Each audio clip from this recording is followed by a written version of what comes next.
One of the things that we don't really talk about enough, if you've been through an abusive or toxic relationship, is that things that the people try to take or steal from you in the aftermath of the breakup. Hi, my name is Dr. Natalie Jones, and I've spent several years working with people who are perpetrators of violence and abuse, as well as victims of violence and abuse.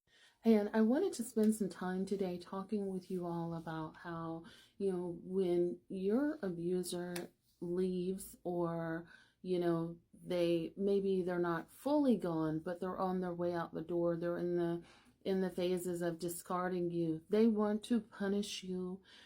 They want to punish you for talking about a divorce. They want to punish you for talking about a breakup. And if it's coming from family, they maybe want to talk about punishing you for a breakup. Or even if it's a job, they may want to punish you for leaving or moving on.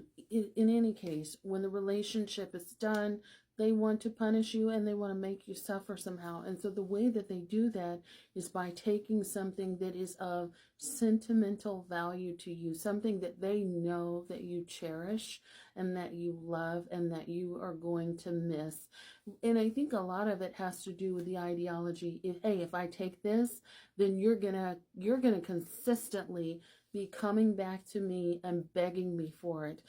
So you're always going to want to contact me, and I can almost always dangle the carrot in front of you so that you can keep coming to me, and I could just sort of have this thing to torture you for it. And they take it just to be a complete ass. Like, I want it to sting. Like, I want it to hurt, right?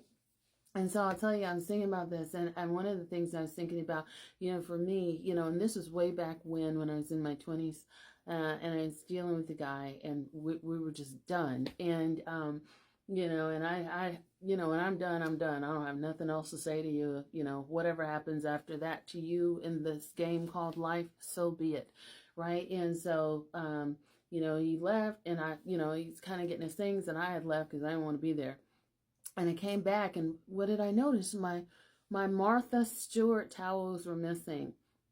And I know that this may sound like, super trivial to you, but, I had bought like these big plushy Martha Stewart towels, and this is like my first place, and this is back when Martha Stewart was in Kmart, and Kmart is almost all but extinct now. I think they only have one store, so once those towels were gone, I couldn't get them back, and it's been like that for Kmart for a while. And these towels were like super huge, super plushy. At that time, I felt like, oh gosh, I really made it now. I can buy some Martha Stewart towels. But anyhow, they were my favorite towels, and that person knew that they were sentimental. And I know it sounds totally dumb, but he took them when he left. And I'm like, so I come back home, and my stuff is gone, and I'm like, this guy, is just like, but that's just a reminder. And again, that's small. I know that, a lot of you out there have had, bigger things taken from you or lost from you, and things like that. And so I'm not trying to minimize, but I do think there's a special kind of evil that people can have where they actually want to take something that they know is of sentimental value. And I talked with this about a family member once, and with a family member once, and she had, we had this conversation on and offline, and she had expressed to me that her ex had taken her diary, so something that she had written in, her most intimate thoughts, and they had taken her diary, and so she talked about how painful that was, and how they wouldn't give it back, and so I think that's something.